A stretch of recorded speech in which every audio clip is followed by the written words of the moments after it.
কবিগুরু রবীন্দ্রনাথ ঠাকুরের কাছারি বাড়িতে দর্শনার্থীর সঙ্গে নিরাপত্তা কর্মীদের বাকবিতণ্ডার জেরে কাছারি বাড়িতে হামলা ও ভাঙচুরের ঘটনা ঘটেছে।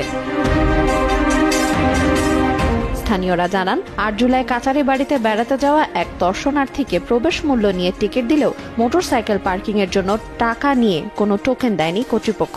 এই নিয়েই কথা কাটাকাটির এক পর্যায়ে হাতাহাতির ঘটনা ঘটে। ঘটনার ২ দিন পর মঙ্গলবার শাহজাদপুর প্রেস ক্লাবের সামনে বিক্ষোভ মিছিল ও মানববন্ধন করেছে বিক্ষুব্ধ জনতা। বিক্ষোভ মিছিলটি শাহজাদপুরের সড়ক প্রদক্ষিণ শেষে রবীন্দ্র কাছারি বাড়ির মধ্যে ঢুকে পড়ে এবং কাস্টোডিয়ানের অফিস, লাইব্রেরি ও অডিটোরিয়ামের জানালা ও দরজা ভাঙচুর করে। এমনকি সেখানকার পরিচারক সিরাজুল ইসলামকেও মারধর করা হয়। খবর পেয়ে পুলিশ ঘটনাস্থলে পৌঁছে পরিস্থিতি নিয়ন্ত্রণে আনে।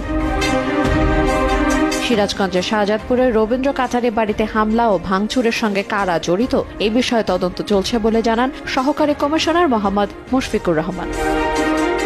সময় সংবাদ, সিরাজগঞ্জ।